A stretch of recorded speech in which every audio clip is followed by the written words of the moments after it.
Glórias a Deus. Cumprimento a todos com a paz do Senhor Jesus. A história da igreja, parte 1, a igreja no mundo, a igreja mundial, né? Temos aqui a Reforma Protestante, que foi um dos principais líderes, Martinho Lutero, Wycliffe, Zwinglio e João Calvino, né?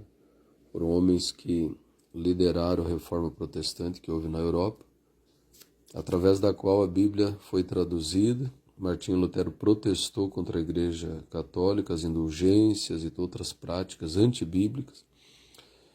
Escreveu, que é só pela fé, só pela graça, só a Escritura, somente Cristo, e a salvação é pela fé.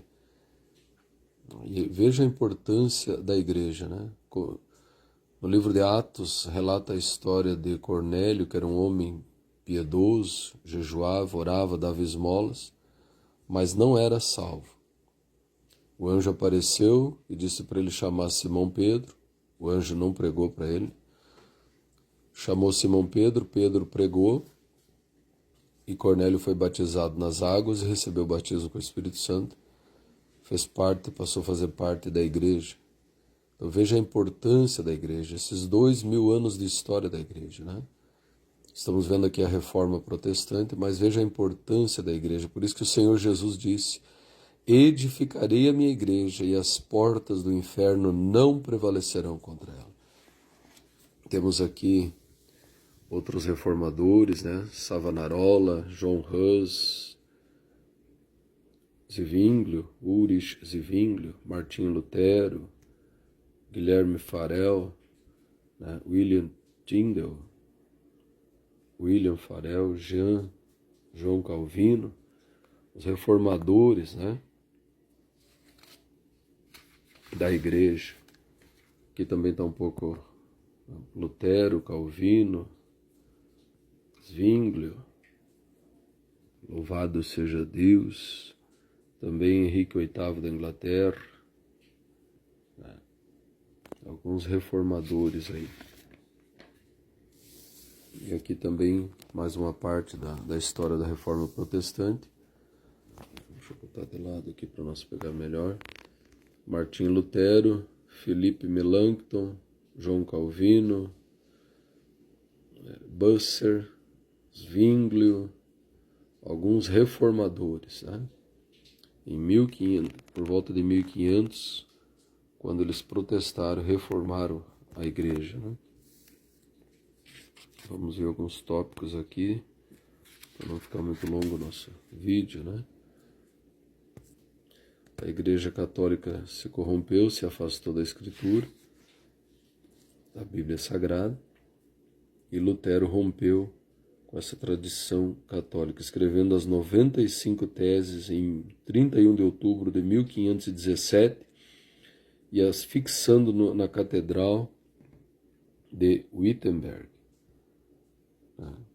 As 95 teses. Lembrando que Lutero era um teólogo formado na tradição escolástica medieval, mas começou a estudar a Bíblia e viu que estava ao contrário, do que Deus tinha prescrito.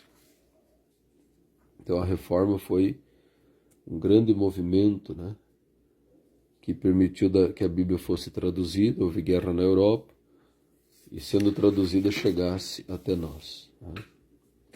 Louvado seja Deus. Então, para concluir, podemos concluir que a Reforma Protestante nunca pretendeu revolucionar a teologia e reescrever do zero toda a doutrina. A Reforma tem apreço pela história eclesiástica e zela pela tradição.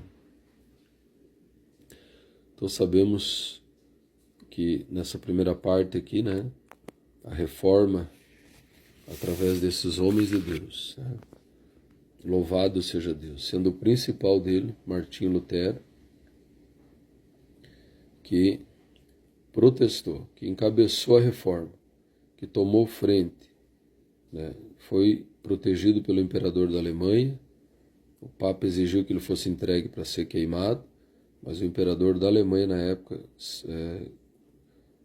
segurou Lutero, protegeu Lutero, e houve uma guerra na Europa. Até hoje existe uma Irlanda e alguns países ali protestantes, e outra Irlanda católica, né? Há uma divisão na Europa. Hoje a Europa é um continente pós-cristão, como o pastor bem disse. Vamos fazer uma oração, vamos agradecer a Deus por Deus ter levantado esses homens, né? Senhor nosso Deus e nosso Pai, nós oramos agradecendo pelo fato do Senhor ter levantado Martim Lutero e os demais reformadores da Reforma Protestante, onde foi traduzida a Bíblia Sagrada e futuramente pôde chegar até o Brasil, vindo, quem sabe, nos porões dos navios. E ali o Senhor levantou um grande avivamento, tanto na palavra como no Espírito Santo, no Pentecostes, no poder de Deus. Graças a esses homens corajosos que o Espírito Santo levantou. Pai, nós te agradecemos por esse movimento. Muito obrigado, meu Deus e meu Pai, em nome de Jesus. Amém.